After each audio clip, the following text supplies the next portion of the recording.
بسم اللہ الرحمن الرحیم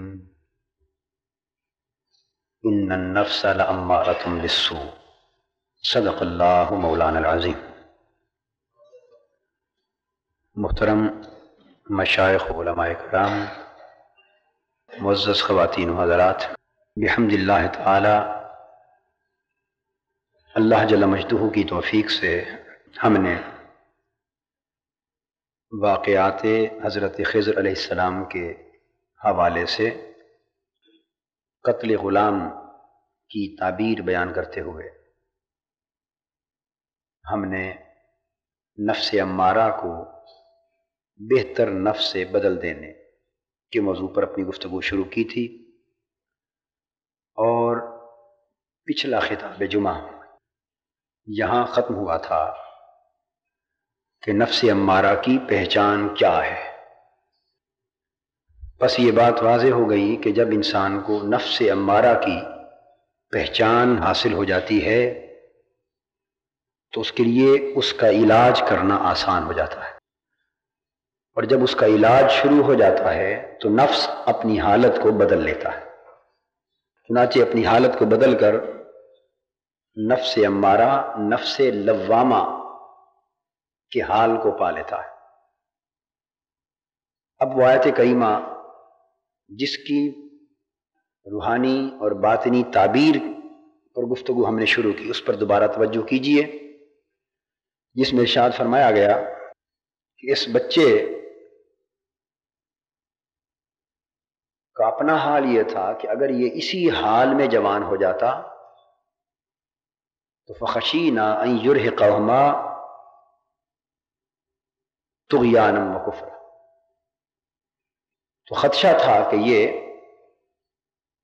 اپنے ماں باپ کو بھی نافرمانی، بغاوت، سرکشی اور آخرت کی ہلاکت کی طرف لے جاتا۔ اور وہ ماں باپ میں پچھلی بار عرض کر چکا ہوں، اس تعبیر کی روح سے نفس جن والدین کو تباہی کے گڑھے میں جا کے دھکیلتا ہے وہ انسان کے جسم اور روح۔ اور قرآن مجید نے یہ بیان کیا کہ حضرت خضر علیہ السلام نے یہ کہا فَأَرَدْنَا أَن يُبْدِلَهُمَا رَبُّهُمَا خَيْرًا مِّنْهُ زَكَاةً وَأَقْرَبَ رُحْمًا، بس ہم نے ارادہ کیا کہ ان کا رب ان کو اس نفس کا نعم البدل عطا کر دے جو پاکیزگی اور طہارت میں اس سے بہتر ہو، اور ان ماں باپ کے لیے رحمت، برکت، بہتری اور ہمدردی کے اعتبار سے بھی اعلیٰ۔ تو اس سے جو تعبیر ہم نے اخذ کی، اشارہ اس امر کی طرف ہے کہ وہ غلام نفس امارہ تھا، اور اس کا قتل کر دینا مراد اس سے یہ ہے کہ اس کو اس حالت سے ہٹا دینا، اس کی اس حالت کا خاتمہ کر دینا، اس حالت کا، یعنی جو حالت اماریت ہے۔ تو قتل غلام سے مراد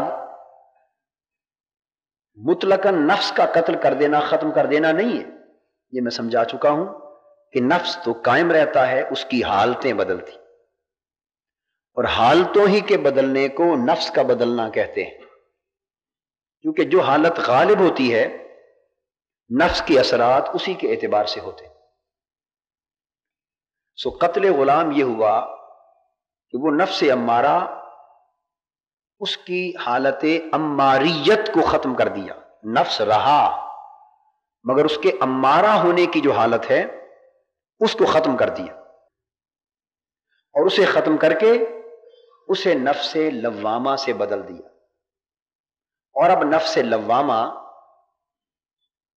طہارت اور پاکیزگی میں بھی اور جسم و روح کے لیے سود مند ہونے کے اعتبار سے، اخروی نقطہ نظر سے، اخروی منفعت کے اعتبار سے بھی بہتر ہے۔ چنانچہ تعلیم اور تلقین یہ کی گئی کہ جب نفس امارہ آپ ختم کر دیتے ہیں، یعنی اس کو اماریت کی حالت سے ہٹا کر مجاہدہ کر کے آگے لے جاتے ہیں تو وہ نفس لوامہ ہو جاتا ہے۔ اب قرآن مجید نے نفس لوامہ کو بھی بیان کیا، لا اقسم بالنفس اللوامہ، قرآن مجید نے نفس لوامہ کی قسم کھائی۔ نفس لوامہ کیا ہے؟ نفس امارہ یہ تھا کہ وہ برائی، بدی اور گناہ اور معصیت کی طرف، سرکشی اور بغاوت اور نافرمانی کی طرف اکساتا ہے. اور جب وہ ساری مجاہدے اور ریاستیں جن کا ذکر میں نے پچھلی بار مختلف تمثیلات کے ذریعے کیا، جب اس حالت سے وہ ہٹ گیا تو وہ نفس لوامہ پر جا پہنچا. آپ اس کو اس طرح سمجھ لیں جیسے ایک میلا کپڑا ہوتا ہے اور میل کچیل کی وجہ سے سیاہی مائل ہو چکا ہوتا. جتنے دن اس کو دھلے ہوئے گزر جائیں، جتنی میل چڑھ جائے اتنا سیاہ لگے گا. سو دھوبی اس کو پانی سے، صابن سے اور مختلف چیزیں ڈال کر دھوتا ہے، اور کبھی بھٹی پہ چڑھاتا ہے، ابالتا ہے، کبھی ماس دھوتا ہے. یعنی جیسے جیسے کپڑے کا میلا پن تقاضا کرے اسی طرح اس کی صفائی پر محنت کرتا ہے، اور دھو کر صاف کر کے اسے دھوپ پر رکھ دیتا ہے. اور دھوپ آپ دیکھیں گے کہ جب تک وہ گیلا ہوتا ہے، میل نکل چکی ہے، کچیل نکل چکی ہے، سیاہی نکل چکی ہے، مگر ابھی اجلا پن نہیں آیا. پھر اس کو دھوپ میں رکھتا ہے تو دھوپ اس کی نمی کو ختم کر جاتی ہے اور اجلا پن اور سفیدی ابھارتی چلی جاتی. اب یہ الگ بات ہے کہ دھوبی جس کپڑے کو دھوئے وہ تو دھوپ پر رکھ رکھ کر اسے سفید کر دے اور خود غریب سے آتر ہوتا چلا جائے. دھوبی اسی دھوپ پر، خود اسی دھوپ پر کام کر کر کے اوروں کو دھو کے سفید کر رہا ہے، خود اسی دھوپ میں سیاہ ہوتا جا رہا ہے. یہ بات اس سے متعلق نہیں، لیکن میں اس میں بھی ایک اشارہ جو کرنا چاہتا ہوں وہ یہ کہ اس میں اب کپڑے کا جو موجودہ حال ہے یہ اس کا تقاضا ہے کہ اس پر دھوپ پڑے تو وہ سفید ہو، اور دھوبی کے جو جسم کے تقاضے ہیں یہ ان کا حال ہے کہ وہ کثرت کے ساتھ دھوپ پر رہے تو سیاہ ہو. لیکن وہ کپڑا سفید اجلا ہوتا چلا جاتا ہے، لیکن رہتا تو کپڑا ہے نا. اب اگر یہ خیال آئے کہ نفس تو نہیں مرا، نفس تو ہے، تو پھر قتل غلام کا اطلاق اس پر کیسے ہوا؟ تو میں یہ سمجھا رہا تھا کہ قتل غلام کا اطلاق مطلقاً نفس کے ختم کر دینے پر نہیں ہے، اس کی حالت کے ختم کر دینے پر. جیسے کپڑا اب بھی رہا، سفید ہو گیا، اجلا ہو گیا، کپڑا اب بھی ہے. کپڑا تب بھی تھا جب سیاہ تھا، کالا تھا. کپڑا دونوں صورتوں میں تھا. نفس صوب یعنی کپڑے کا نفس قائم ہے مگر حالت بدل گئی.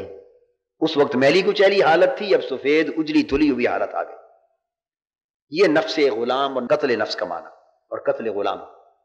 تو نفس لوامہ کی حالت جب نصیب ہو جاتی تو نفس لوامہ یہ ہے کہ اب یہ جب انسان گناہ کرتا ہے، معصیت کا ارتکاب کرتا ہے، نافرمانی کرتا ہے اور غلط کاری کرتا ہے تو نفس اس کو ملامت کرتا ہے، ضمیر اس کو جھنجھوڑتا ہے. جب تک نفس نفس امارہ رہے وہ نفس کی ملامت کی نعمت سے بھی محروم رہتا. یعنی آپ اپنی روزمرہ کی زبان میں کہتے ہیں کہ اس کا ضمیر بھی مردہ ہو چکا ہے. حرام کھاتا ہے اسے پرواہ کوئی نہیں ہوتی، حرام کاری کرتا ہے اسے احساس تک نہیں ہوتا، گناہوں پہ گناہ کرتا چلا جاتا ہے اور اتنا بد مست اور اس نشے میں بے خود ہو چکا ہوتا ہے گناہوں کے نشے میں کہ اسے احساس بھی نہیں ہوتا. اس کا ضمیر اسے لعنت نہیں کرتا، جھنجھوڑتا بھی نہیں. یہ اماریت کی حالت ہے.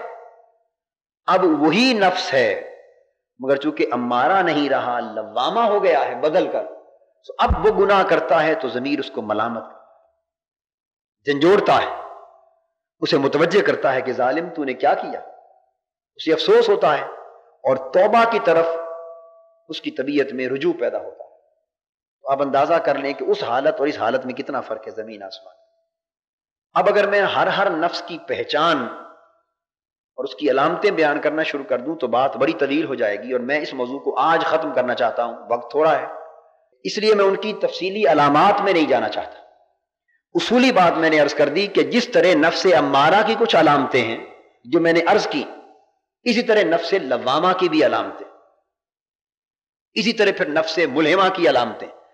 ساتوں نفس یعنی نفس کی ساتوں حالتوں کی جدا جدا علامتیں، اور ان کی اسی علامت کے اعتبار سے پہچان ہے. پہچان کا طریقہ ایک ہی، خواہ آدمی محاسبہ نفس کرے، مراقبہ کرے، اپنے اندر جھانکے اور خود اپنے اندر کار فرما عادات، خصائص میں جھانک جھانک کر اندازہ کر لے کہ کون سی علامتوں کا غلبہ ہے اور یہ کس نفس کی علامت ہے۔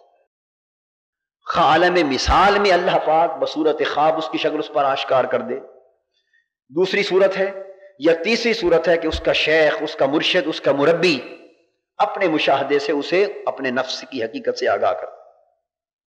تینوں صورتیں ہیں نفس کی پہچان کی، اور ہر شخص کے لیے ان تینوں صورتوں میں سے کوئی نہ کوئی صورت ممکن ہوتی ہے۔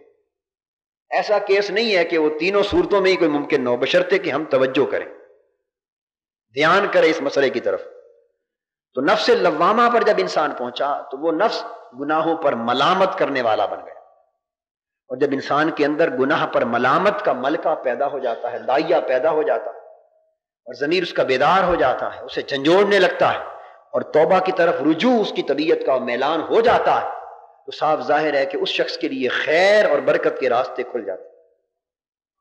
تو اللہ جل مجدہ نے اس نفس لوامہ کی قسم کھائی ہے، اس لیے قسم کھائی ہے کہ یہ گناہ پر ملامت کرتا ہے اور اسے گناہ سے بچنے اور گناہ سے بیزار ہونے کی ترغیب دیتا ہے۔ تو این یبدلہما، اب نفس امارہ بدل گیا نا نفس لوامہ سے، اللہ نے بدل دیا۔ پھر انسان اس پروسیس کو، مجاہدے کے پروسیس کو جاری رکھتا ہے تو پھر نفس لوامہ بھی نہیں رہتا، وہ نفس ملہمہ بن جاتا۔ نفس لوامہ تو یہ تھا کہ انسان نے سابقہ اثر کے تحت گناہ کیا، مگر گناہ کے ارتکاب کے بعد نفس نے ملامت کی، شرمندگی دی، اور اس ندامت اور شرمندگی نے یہ احساس پیدا کرنے کی کوشش کی کہ آئندہ گناہ کی طرف نہ جائے۔ یہ اصلاح کی بنیاد تھی، مگر نفس ملہمہ یہ الہمہا فجورہا و تقواہا، اب یہ نفس ملہمہ وہ ہے کہ اس میں اللہ پاک تقوی کا الہام کر دیتا ہے، تقوی کا الہام کر دیتا ہے۔ الہام اور وحی میں فرق، یہ بات ذہن نشین کر لیں اچھی طرح۔ وحی صرف نبی کے لیے خاص، وحی صرف نبی کے لیے خاص، غیر نبی کے لیے وحی جائز نہیں ہے، اور غیر نبی پر وحی کا اعتقاد رکھنا کفر ہے، مگر الہام جائز ہے۔ الہام ہے دل میں کسی چیز کا القاء ہو جانا، نفس میں کسی چیز کا القاء ہو جانا۔ الہام نیکی کا بھی ہو سکتا ہے، بدی کا بھی ہو سکتا ہے۔ شیاطین بھی الہام کرتے ہیں دلوں میں اور نفسوں میں، مگر فسق و فجور اور گناہ کا الہام کرتے، وسوسے کی شکل میں الہام کرتے۔ یوسوس فی صدور الناس من الجنۃ والناس، یہ جو نفوس میں اور دلوں میں وسوسہ پیدا کرتے ہیں شیطان، یہ بھی الہام ہے، مگر الہام فجور ہے۔ اور ملائکہ الہام دیتے ہیں دلوں میں اور خیال پیدا کرتے ہیں، عالم غیب سے القاء کرتے ہیں مومن کے دل میں، نیکوکاروں کے دلوں میں، اللہ کے متقی بندوں کے دلوں میں، یہ الہام تقویٰ ہوتا ہے۔ اور دونوں طرح کے الہام قرآن سے ثابت ہے، اس لیے اولیاء کرام پر الہامات، مومنین متقین پر الہامات ہوتے ہیں، کشف ہوتے ہیں۔ کشف اور چیز ہے، الہام اور چیز ہے۔ کشف جس طرح ایک حقیقت ہے، الہام بھی اسی طرح ایک حقیقت ہے، اور نفس ملہمہ کا وجود خود الہام کے وجود کو ثابت کر رہا ہے۔ تو دوستو، کشف یہ ہے کہ اس میں پردہ اٹھ جاتا ہے، اپنے مجاہدے سے، ریاضت سے، محنت سے پردہ اٹھ جاتا ہے، اور صاحب کشف پس پردہ حقیقتوں کو پردہ اٹھ جانے کے بعد خود اپنے دل کی آنکھوں سے دیکھنے لگتا ہے۔ تو جب وہ حقیقتوں کو پردہ اٹھ جانے کے بعد دیکھے، وہ حقیقتیں جو اوروں کو نظر نہیں آ رہی، پس پردہ ہیں، مخفی ہیں یا مستقبل میں ہیں، جب انہیں دیکھ کر بات کرے تو کشف ہے۔ اور الہام میں دیکھتا نہیں ہے، الہام میں دیکھتا نہیں ہے، بلکہ فرشتے اللہ کے اذن سے اس کے دل میں غیبی بات ڈال دیتے۔ اب الہام میں وہ بن دیکھے بات کرتا ہے، اس القاء کے ذریعے جو اللہ پاک کے اذن سے ملائکہ اس کے دل میں کرتے، اس کے نفس میں کرتے، نفس پاک ہو چکا ہو، یہ القاء ہے۔ پھر رویا صالحہ، خواب، یہ تیسری چیز، یہ اور ہے۔ وہ بشارات تیسری حقیقت ہے، وہ اور چیز ہے۔ اس طرح ایحا یہ ایک چوتھی حقیقت ہے، یہ اور چیز۔ بہت سے مختلف ذرائع ہیں جن سے اللہ جل مجدہ اپنے خاص بندوں کو غیبی حقیقتوں سے آگاہ کرتا ہے، مگر ہم لوگ ان کا انکار اس لیے کرتے ہیں کہ نہ ہم اس میدان کے فرد، نہ ہمیں خبر، اور عادت ہماری بگڑ یہ گئی ہے کہ جس کا ہمیں علم نہیں ہوتا ہم اس کا انکار کر دیتے۔ انصاف پسند طبیعتوں کو یہ کرنا چاہیے کہ وہ یہ کہیں کہ ہمیں علم نہیں ہے، بجائے اس کے کہ وہ کہے کہ یہ ہے ہی نہیں۔ یہ بات غلط ہے۔ جس طرح الو جن کو اس کے نظر کچھ نہیں آتا، سورج چڑھا ہوا ہوتا ہے، دن سفید موجود ہوتا ہے، مگر وہ اندھیرا محسوس کرتا ہے، وہ سورج کے وجود کا انکار کرتا ہے، تو اس کے انکار سے سورج کا وجود ختم نہیں ہو جاتا۔ اس کو کہا جائے گا بھئی تیری نظر کی خرابی ہے، دن تو موجود ہے سفید، تجھے نظر نہیں آ رہا۔ بس جن کو یہ حقیقتیں نظر نہ آئیں، معلوم نہ ہوں، جنہوں نے یہ ذائقے نہ چکھے ہوں، اس راستے پر چل کر دیکھا نہ ہو، انہیں نہیں چاہیے کہ وہ انکار کریں، وہ خاموش رہیں کہ ہم اس میدان کے آدمی نہیں۔ تو عرض یہ کر رہا تھا کہ جب نفس پاک ہو جائے، لوامہ کے مقام سے آگے گزرے، تو اللہ پاک اس میں تقویٰ کا، نیکی کا الہام کرتا، ملائکہ کرتے۔ تو جب نفس ملہمہ ہوتا ہے تو پھر وہ اس کو نیکی کی طرف الہام کی شکل میں راغب کرتا ہے، نیکی کا خیال دل میں ڈالتا ہے، ہمیشہ نیکی کا خیال دل میں ڈالتا ہے، اور جب نیکی کا خیال دل میں غالب ہوگا تو بدی کا خیال دل سے نکل جائے گا، بدی کا خیال دل سے نکل جائے گا۔ تو یہ نفس ملہمہ، نفس لوامہ گناہ کرنے کے بعد ملامت کرتا تھا، اور نفس ملہمہ اسے گناہ سے اس طرح بچاتا ہے کہ نیکی کا خیال اور اس کی ترغیب دے کر نیکی کے راستے پر گامزن کر دیتا ہے اور گناہ کے راستے سے بچا دیتا ہے۔ تو اللہ کا وہ بندہ اب گناہ سے بچنے لگتا ہے، گناہ سے پاک ہو جاتا ہے، گناہ سے محفوظ ہو جاتا ہے، اور نیکی کے کاموں کا اس کی طبیعت پر غلبہ ہو جاتا ہے۔ یہ نفس ملہمہ کی بات۔ پھر یہ قتل نفس کا پروسیس، مجاہدے کا، اور اس نفس کی حالت کو مزید بہتر حالت سے بدلنا، ان یبدلہما ربہما خیرا منہ زکاۃ واقرب ارحما۔ تو نفس کی ہر بات کی حالت اپنی پہلی حالت سے بہتر ہوتی چلی جاتی ہے۔ لوامہ نفس امارہ سے بہتر اور ملہمہ لوامہ سے بہتر۔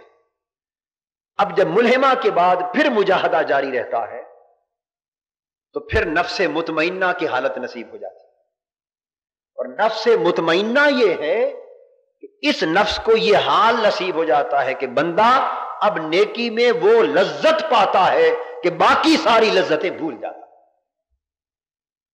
اللہ کے ذکر میں، اللہ کی یاد میں، اللہ کی اطاعت میں، عبادت میں، اللہ کی محبت میں، حضور علیہ الصلوۃ والسلام کے عشق و محبت میں، حضور کی اطاعت و اتباع میں، سخاوت میں، بھلائی میں، الغرض جتنے احکام شریعت کی پاسداری اور عملداری میں، گناہوں سے بچنے میں، ترک نواہی میں، الغرض جس جس بات کا اللہ اور اس کے رسول صلی اللہ علیہ وسلم نے حکم دیا، تو ان نیکی کے کاموں میں اس کے نفس کو اطمینان مل جاتا ہے۔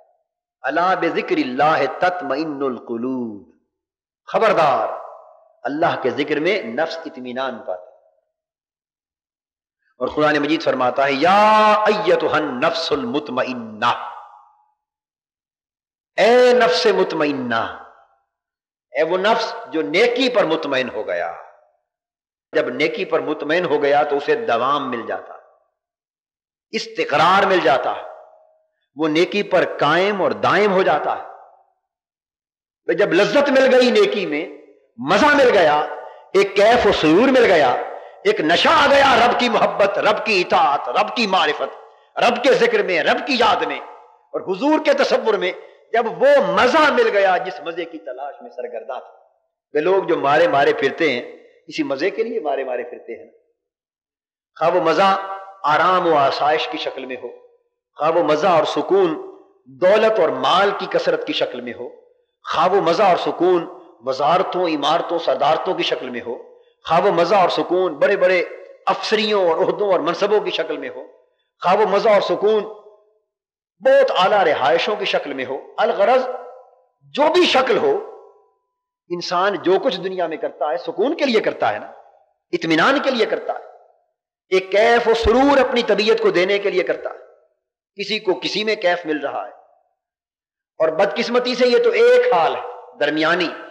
اب کچھ لوگ کیف گناہ سے، فسق و فجور سے اور حرام کاری سے حاصل کر رہے ہیں، کچھ لوگ شراب پیتے کیوں جی غم دنیا مٹا رہے ہیں، کچھ لوگوں کو شراب خانے نشہ دے رہے ہیں، بدقسمتی سے بدبختی سے کچھ لوگوں کو سینما گھر نشہ دے رہے ہیں، سرور دے رہے ہیں، کچھ لوگوں کو رقص و سرود کی مجلسیں کیف و سرور اور انبساط دے رہی ہیں، کچھ لوگوں کو بدکاریاں سرور دے رہی ہیں۔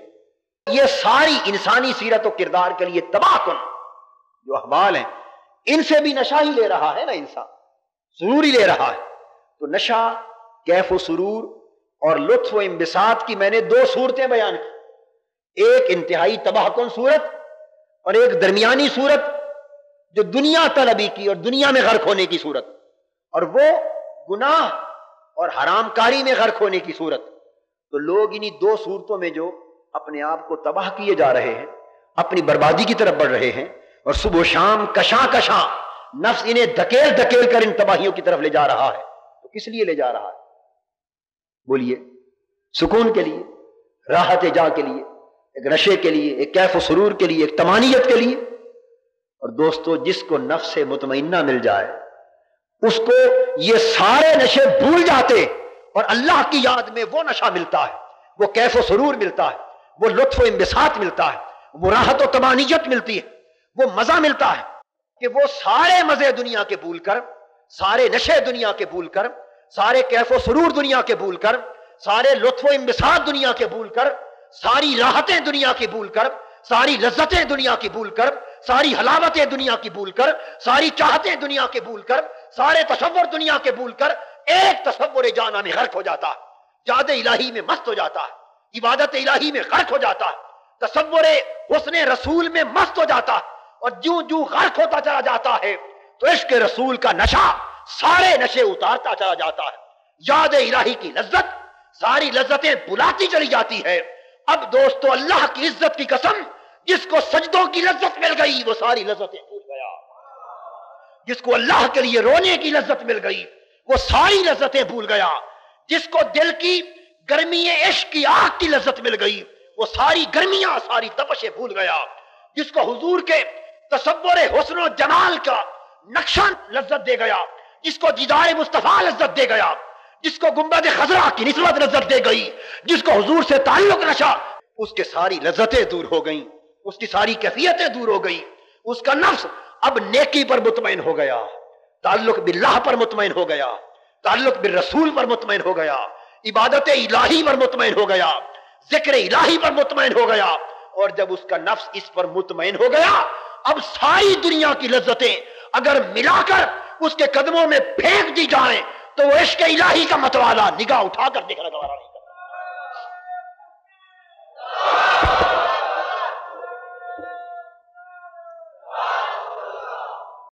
پھر وہ علامہ اقبال کے شعر کی عملی تصویر بن جاتا ہے کہ دو عالم سے کرتی ہے بیگانہ دل کو، عجب چیز ہے لذت آشنائی، عجب چیز ہے لذت آشنائی۔ یہاں میں ایک بات بھی کرنا چاہتا ہوں، آج ہم شکوہ کرتے ہیں نوجوان نسل سے، کرتے ہیں کہ نہیں کرتے، کہ نوجوان نسل بگڑ گئی ہے، تباہ ہو گئی، ہلاکت کے راستے پہ جا نکلی، دین کو چھوڑ دیا، شریعت کو چھوڑ دیا، اخلاق اور ایمان کی قدروں کو پامال کر دیا، مسجدوں میں نہیں آتے، واعظ میں نہیں آتے، دین کو پڑھنے کی طرف راغب نہیں ہوتے، دین پر عمل کرنے کی طرف راغب نہیں ہوتے۔ ہم شکوہ کرتے ہیں، ہماری عادت ہو گئی کہ ہم دوسروں سے شکوہ کرتے ہیں، اپنا گریبان نہیں جھانکتے، اپنی اصلاح نہیں کرتے۔ آپ تجربے بھی مجھ سے زیادہ ہیں، علم میں، عمل میں، ہر شے میں زیادہ ہیں، میں ہر اعتبار سے کم ہوں آپ، مگر میں آپ کو نچوڑ عرض کرنا چاہتا ہوں اپنی سوچ کا، عمر بھر کی سوچ کا، اپنے مشاہدے کا، اس نوجوان نسل کا جو تجزیہ میں نے کیا ہے، اس مسئلے کا جو تجزیہ انالیسز میں نے کیا ہے، میں اس انالیسز کا نچوڑ عرض کرنا چاہتا ہوں۔ میں باقی قصوروں کی بات نہیں کر رہا، میں ایک بات کر رہا ہوں، صرف ایک زاویہ نگاہ سے، وہ یہ کہ ہر نفس کو اطمینان چاہیے، یہ نقطہ سمجھ لیں۔ ہر نفس کو اطمینان چاہیے، ہر جان کو سکون چاہیے، راحت چاہیے، خواہ کہیں سے مل جائے، خواہ کہیں سے مل جائے۔ کسی کو لذت، سکون، راحت پیسے سے مل گئی، کسی کو اعلیٰ عزت سے مل گئی، کسی کو منصب سے مل گئی، کسی کو عمارت سے مل گئی، کسی کو وزارت سے مل گئی، کسی کو دنیا کی اونچے مقام و منصب سے مل گئی۔ یہ لذتیں ہیں، راحتیں ہیں، سکون ہے، دل کے اطمینان ہے۔ یہ الگ بات ہے کہ ایسوں سے پوچھ کر دیکھیے کہ کیا یہ سب کچھ پا کر تمہارے دل کو اطمینان ہے؟ خدا گواہ ہے، کوئی ایک شخص یہ نہیں کہے گا کہ ہاں دل کو سکون ہے۔ اور سکون اسی کو ہے جو بے شک پڑا تو گدڑی میں ہے مگر یار کے ساتھ اس کا علاقہ جڑ گیا، پڑا تو زمین پر ہے مگر محبوب کے دیدار میں، محبوب کے حسن کے تصور میں غرق ہو چکا۔ جو سکون اور لذت اور اطمینان بے فکری اس کو ہے، وہ کسی اور کو نہیں۔ ہر نفس کو اطمینان چاہیے۔ تو اطمینان کے دو راستے تھے، ایک بدی کا راستہ تھا، ایک نیکی کا راستہ تھا۔ مسجدوں سے اطمینان ملتے تھے دل و روح کو کسی وقت، دینی مجلسوں سے، وعظوں سے، نیک صحبتوں سے اطمینان اور راحت اور نشے ملتے تھے کسی وقت، خانقاہوں سے نشے، بزرگوں کے مرکزوں سے نشے اور سکون یاد الہی والے ملتے تھے۔ تو جب تک ملتے تھے لوگ یہاں سے نشہ لیتے تھے، پھر اس سودے کے لیے اس دکان کی طرف آتے تھے۔ اب بھی آج کے دور میں نوجوانوں نے راحت اور سکون قلب اور اطمینان اور سرور و کیف لینے کی کوشش کی، وہ مسجدوں میں آئے، بار بار آئے، مگر مایوس لوٹے۔ یہاں دین کا نشہ، دین کی لذت نہ مل سکے۔ جب یہاں آئے تو وہ تو سکون لینے آئے تھے، یہاں ان کو نفرتیں ملی، یہاں ان کو کدورتیں ملی، یہاں ان کو فتوے ملے کہ فلاں کافر ہے، فلاں کافر، فلاں کافر ہے، فلاں کافر، فلاں مرتد ہے، فلاں بے ایمان۔ وہ پریشان ہو گیا کہ میں کیا لینے آیا تھا، اس کے پاس تو سودا ہی کچھ اور ہے۔ دوسری جگہ گیا، وہاں دھن گرج سے تقریر سنی، وہاں بھی کافر بنایا جا رہا۔ اس نے کہا میں تو مسلمان بننے آیا تھا، یہاں تو کافر بنایا جاتا، میں تو مسلمانی سنبھالنے آیا تھا، یہاں تو سودا ہی کچھ اور ہے۔ یہاں سے وہ کیف و سرور نہ ملا، بھاگ گیا، دینی مجلسوں میں گیا، واعظ میں گیا، صحبتوں میں گیا، وہاں بھی جس شے کی تلاش میں سرگرداں مارا مارا پھرتا تھا نہ ملا۔ وہاں بھی کاروبار بدل گئے، دھندے بدل گئے، وہاں دکانداریاں آ گئی، الا ماشاء اللہ۔ خانقاہوں پر گیا تو وہاں جہاں یاد الہی اور ذکر الہی کے سرور ملتے تھے، جہاں چشمے کھلے تھے عشق الہی کے، عشق رسول کے، جب وہاں گئے تو الا ماشاء اللہ وہاں بھی دیکھا کہ یہاں تو کاروبار ہو رہا ہے، یہاں تو دکانداری ہے، دھندا کھلا ہوا ہے، یہاں تو پیسے بٹورے جا رہے ہیں، بس جیبیں بھرتے جاؤ اور خیر سلام کر کے گھر جاؤ۔ اس نے کہا میں تو کچھ اور لینے آیا تھا، یہاں تو عشق الہی کا، زہد کا، ورع کا، تقویٰ کا، ذکر کا، فکر کا، محبت کا، طہارت کا، عبادت کا سودا ہی نہیں۔ تو دوستو وہ سارے چشمے جہاں سے نیکی والا نشہ ملنا تھا سوکھ گئے، وہاں سے نوجوان کو سرور نہ ملا۔ پھر وہ پریشان پھر رہا تھا بازار میں، اچانک ایک طرف سے آواز آئی کہ نوجوان پریشان ہے، پھر اگر ادھر سے نشہ نہیں ملا تو آ شراب خانے میں آ، تو یہ یہاں ملتا ہے، آ کیف و سرور کی مجلسوں میں آ رقص و سرود کی مجلسوں میں آ کلب میں آ، نائٹ کلب میں آ، ان بری مجلسوں میں آ۔ اس کو سرور کی کیف کی تلاش تھی، ادھر سے مایوس تھا، ادھر سے مل گیا، ادھر سے مل گیا۔ اب اگر شکوہ کرتے ہو تو کیوں کرتے ہو؟ اب میرے نزدیک نہ تو فتووں کے زور سے نوجوان نسل کو واپس بلایا جا سکتا ہے، نہ ڈرانے دھمکانے سے نوجوان نسل کو واپس بلایا جا سکتا ہے، نہ یہ کہہ کر کہ لادین ملحد بے ایمان ہو گئے، گستاخ ہو گئے، نہ اس طریقے سے واپس بلایا جا سکتا ہے۔ یہ نفرتوں، کدورتوں، فتووں کے سارے طریقے آج نوجوان نسل کے کردار میں انقلاب پیدا کرنے کا باعث نہیں ہو سکتے۔ اگر آج نوجوان نسل کو پھر ادھر بلانا چاہتے ہو تو کوئی اور طریقہ نہیں سوائے اس کے کہ ذکر الہی اور عشق محمد صلی اللہ علیہ وسلم کے نشے والے چشمے جو سوکھ گئے ہیں پھر سے آباد کر دو، ان کو ادھر بلاؤ، وہ مجلسیں بپا کرو کہ نوجوان آئے تو اسے دنیا کے حسینوں کے بجائے حسن مصطفیٰ دکھایا جائے، اسے عشق مصطفیٰ دکھایا جائے، عشق الہی کے شراب کے جام کھول کھول کر پلائے جائیں، اسے عبادت کا ذوق دیا جائے، اسے طاعت کا ذوق دیا جائے، اسے راتوں کے جاگنے کی لذت دی جائے، اسے سجدوں اور جبینوں کو سرور دیا جائے، اسے رونے دھونے کا سرمایہ دیا جائے، اس نوجوان کو جب اس طرح کا نشہ مل جائے گا خدا کی قسم وہ سارے نشے چھوڑ دے گا۔ منہاج القرآن کی تحریک نے اور کیا کیا ہے؟ نوجوانوں کو پیسے دیے ہیں۔ کتنے نوجوان ہیں اس وقت موجود؟ ذرا ہاتھ کھڑا کریں، صرف نوجوان ہاتھ کھڑا کریں۔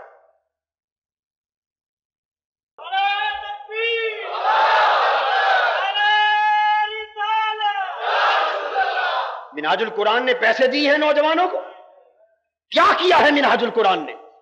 کچھ نہیں کیا، فقط ایک ٹوٹی پھوٹی حقیر عاجزانہ سی کوشش اللہ کی توفیق اور حضور کے نانین پاک کے صدقے سے یہ کی ہے۔ ہم کچھ نہیں ہیں مگر کوشش حقیر سے یہ کی ہے کہ ایسی مجلسیں بپا کریں جہاں عشق الہی کی شراب ملے، عشق رسول کی شراب ملے، تاکہ جوان جو پریشاں ہاں آئے تو سکون پا جائے۔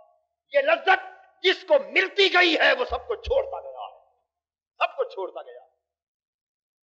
تو یہ کچھ نظر آ رہا ہے۔ آج اگر اس حال کو اپنا لیں تو اصلاح کی ساری صورتیں پھر قائم ہو سکتی۔ میں یہ عرض کر رہا تھا کہ نفس مطمئنہ نصیب ہو جاتا ہے، اطمینان مل گیا تو مقصود مل گیا۔ تو یہ بھی نفس اپنی حالت کو بدل گیا۔ جو غزوہ ہوا مسلمانوں کے ساتھ ملک روم کا، 3 بھائی تھے، 2 بھائی تھے جو گرفتار ہو گئے۔ عیسائی بادشاہ نے دونوں بھائیوں کو اکٹھا کر لیا اور تیل کا ایک کڑا بہت بڑا برتن بھر کے آگ پر رکھ دیا اور آگ کی طرح ابال دیا۔ جب ابلنے لگا تو بادشاہ اس وقت نے شارومی بادشاہ نے کہا کہ بس تمہارا انجام یہ ہے، اب ان قریب تمہیں اس تیل میں جھونک کر ختم کیا جا رہا ہے، یا مذہب چھوڑ دو یا اس انجام کو قبول کر لو۔ انہوں نے کہا کہ یہ تو کچھ بھی نہیں ہے انجام، اس سے بھی شدید تر ہو تو خوشی سے قبول کر لیں گے، مذہب نہیں چھوڑ سکتے، اسلام نہیں چھوڑ سکتے۔ ایک جوان کو بھائی کی آنکھوں کے سامنے اٹھایا، اس نے پھینک، وہ دیکھتے ہی دیکھتے جل کر کوئلہ ہو گیا۔ اب دوسرے کو پکڑا کہ اب تم بھی تیار ہو جاؤ۔ اس نے کہا کوئی بات نہیں، یہ تو سب کچھ ہم سوچ کر آئے، سب کچھ یہاں تو عشق کا سودا ہے، اور عشق کا جب سودا کر لیتے ہیں تو سود و زیاں، نفع نقصان، جلنا جینا نہیں دیکھا جاتا۔ بے خطر کود پڑا آتش نمرود میں، عشق عقل ہے محو تماشائے لبے بام ابھی۔ یہ عقل والوں کا کام ہے کہ سوچتی، جب عشق کا سودا کر لیا پھر سوچ ختم ہو گئی، پرواہ نہیں۔ قریب تھا کہ بادشاہ اس کو بھی آگ میں ڈال دے، اس کے وزیر اعظم نے روکا، کہا کہ بادشاہ سلامت، ایک اٹیمپٹ کوشش مجھے کرنے دو، 40 دن کے لیے دے دو، میرے پاس اس کا ایک علاج ہے، میں اس کا مذہب بدل دیتا ہوں۔ بادشاہ نے کہا لے جاؤ۔ بہت ہی خوبصورت باغ میں جس میں عالی شان محل، چشم جنت نظیر جگہ، نہریں، چشم خدا جانے کیا کیا، طبیعت کو کشش کرنے والے ذرائع اور اسباب، اس میں چھوڑ دیا۔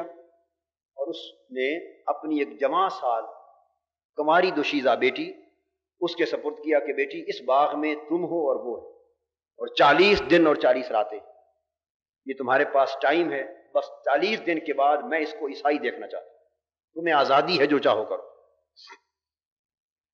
سج دھج کے لباسوں کے ساتھ وہ بچی آ گئی۔ اس نے ہر ممکن کوشش کی اس کی توجہ اپنی طرف مبذول کرنے کے لیے، ہر ممکن کوشش کی، مگر وہ کامیاب نہ ہو سکی۔ وہ دن کو روزہ رکھتا اور تلاوت کرتا رہتا اور رات کو افطار کرتا اور اللہ کے حضور ہاتھ باندھ کے کھڑا ہو جاتا۔ ساری رات اس طرح روتے گزرتی، دن کو تلاوت میں گزرتی۔ جب 40ویں رات آ گئی اور اس نے نگاہ بھی اٹھا کر اس جوان بچی کی طرف نہ دیکھا، 40 دن تنہائی اور خلوت نہ دیکھا، تو 40ویں رات جس طرح وہ سجی دھجی تھی وہ اس کے پاس مصلے پر آ کر بیٹھ گئی۔ اس نے کہا کہ میں ہار گئی، تو جیت گیا، اب مجھے صرف ایک بات بتا دے کہ 40 دن اور 40 راتیں تو نے تنہائی میں میرے ساتھ بسر کی، مگر ایک بار بھی نگاہ اٹھا کے میرے حسن کو نہ دیکھا، مجھے یہ بتا دے کہ وہ حسن کون سا ہے جس نے تجھے اتنا بے نیاز کر دیا، وہ کون سا عشق اور محبت ہے جو تمہیں مل گیا ہے، وہ کون سا پیکر حسن ہے جس سے تیرا تعلق ہو گیا کہ اس نے میرے جیسی حسینہ سے بھی تجھے لا تعلق کر دیا، بے نیاز کر دیا۔ نے کہا آ تجھے بتاؤں، جن کی نگاہوں میں گنبد خضرا کا حسن جچ جائے وہ کسی اور حسن کو نہیں دیکھتے، کسی اور حسن کو نہیں دیکھتے۔ اس نے کہا پھر مجھے بھی اسی حسن کا متوالا بنا دے۔ اس نے کلمہ پڑھایا، مسلمان کر لیا۔ اس نے اپنے والد سے کہا ابا جان مبارک ہو، میں کامیاب ہو گئی۔ باپ نے خوشی سے مبارک قبول کی۔ کہا بیٹا تو اب کیا پروگرام ہے؟ کہا کہ 2 گھوڑے ہمیں دیے جائیں اور اب ہم ذرا باہر 1 دن کے لیے، چونکہ 40 دن کا مجاہدہ ہوا ہے، ہم ذرا سیر و تفریح کے لیے چاہتے ہیں باہر جنگل میں نکلنا، اس کے بعد پھر جیسے آپ کہیں گے۔ 2 گھوڑے دے دیے گئے اور کہا جا کہ ہمیں کوئی محافظ ساتھ نہ بھیجا جائے، ہم تنہا جانا چاہتے ہیں۔ تنہا بھیج دیا گیا۔ سرپٹ گھوڑے دوڑا کر دور جا پہنچے، میلوں کوسوں دور اس شہر سے دور چلے گئے۔ جب کوئی دیکھنے والا وہاں نہ رہا تو اس خاتون نے اچانک دیکھا کہ سامنے سے کچھ گرد اڑ رہی ہے، کچھ گھوڑوں کی ٹاپوں کی آواز آ رہی ہے، اور جب قریب آئے تو دیکھا کہ پردہ پوش سفید کپڑوں والے کوئی سوار ہیں جو گھوڑوں پر آئے۔ وہ گھبرا گئے۔ اس نے کہا کہ یہ تو مسئلہ بن گیا، ایسا لگتا ہے جیسے پتہ چل گیا ہے ہمارے والد کو اور بادشاہ وقت کو، اس نے گرفتاری کے لیے فوج بھیج دی ہے۔ اس نے تلوار نکال لی جوان نے۔ اس نے کہا کوئی بات نہیں، اگر شہادت لکھی ہے تو فکر نہیں۔ تلوار نکال دی۔ اچانک وہ فوج آ کے رکی، اس میں وہ 2 سوار سامنے تھے، 3 بھائی تھے، 2 کو گرایا جا چکا تھا چولہے تیل میں، تیسرا یہ تھا۔ سامنے 2 نقاب پوش سامنے آئے۔ اس نے پوچھا کون؟ ان نقاب پوشوں نے جو اپنے چہرے سے پردہ اٹھایا تو دونوں شہید بھائی تھے، دونوں شہید بھائی تھے۔ پوچھا بھائی جان آپ کیسے؟ انہوں نے کہا کہ اللہ نے ہمیں ان جنت کے فرشتوں کا لشکر دے کر بھیجا ہے، تمہاری بارات بن کر آئے تاکہ تمہارا نکاح پڑھائیں اور حلال کر دیں۔ میں عرض یہ کر رہا تھا جو آج بھی ذرا نم ہو تو یہ مٹی بڑی زرخیز ہے۔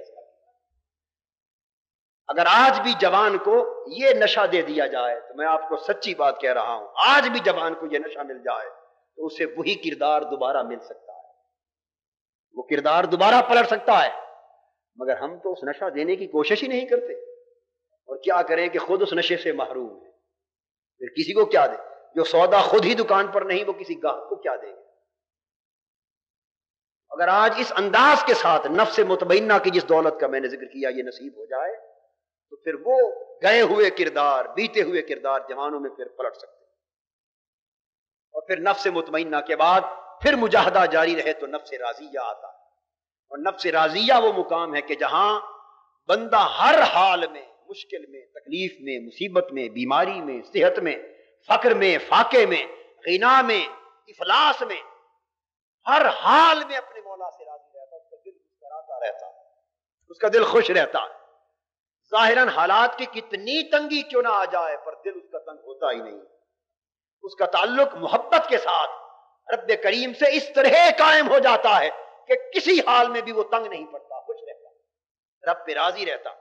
یہ نفس راضیہ، اور جب نفس راضیہ ہو جائے تو رب کریم اس کو مجدہ مردیہ سناتے، فرماتا ہے باری تعالیٰ کے بندے اب تک تو مجھ پہ راضی تھا، اب تیری رضا پر استقامت دیکھ کر سن لے کہ اب ہر حال پہ میں تجھ پہ راضی ہوں۔ اب تک تو میری رضا کا طالب تھا، اب میں تیری رضا کا طالب ہوں۔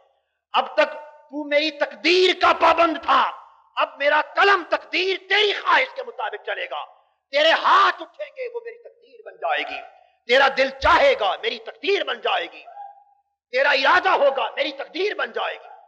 اس لیے اللہ پاک پھر فرماتے ہیں کہ ارجعی الی ربک راضیۃ مرضیہ، اے نفس مطمئنہ اب لوٹا اپنے رب کی طرف اس حال میں کہ تو رب سے راضی ہے اور تیرا رب تجھ سے راضی ہے۔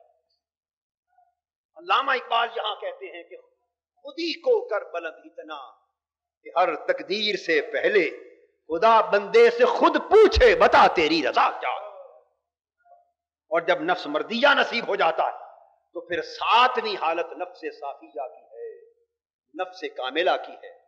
یہاں خطاب ہوتا ہے ارجعی الی ربک راضیۃ مرضیہ فادخلی فی عبادی وادخلی جنتی، اے نفس راضیہ و مرضیہ اب آ میرے کامل بندوں میں شامل ہو جا، میرے صافی بندوں میں شامل ہو جا۔ اب یہ ساری جنتیں، یہ سارے باغات، یہ ساری آخرت، یہ ساری نعمتیں جو میں نے سجا رکھی تھی اٹھا کے تیری جھولی میں دے دیتے ہیں، تو خود بھی ان سے عیش کر، اٹھا لطف اندوز ہو، اور جولیاں بھر گئی ہیں، جسے چاہے دیتا جا۔ اب تجھے صافی اور کامل بنا دیا، نہ صرف نعمتیں تیرے دامن میں دے دی، بلکہ اب جو تجھ سے وابستہ ہو گیا ان میں بھی نعمتیں تقسیم کرتا ہے۔ تو یہ نفس یبدلہما ربہما خیرا منہ زکاۃ واقرب رحما، نفس کی حالت بدلتے بدلتے اب مارا سے چلتی ہے اور نفس صافیہ اور کاملہ پر جا کر ختم ہوتی ہے۔ حاضرین محترم، یہ نفس کی حالتوں کے بدل کا بیان مکمل ہوا۔ اللہ تبارک و تعالی ہمارے حال پر لطف و کرم فرمائے۔ وما علینا الا البلاغ۔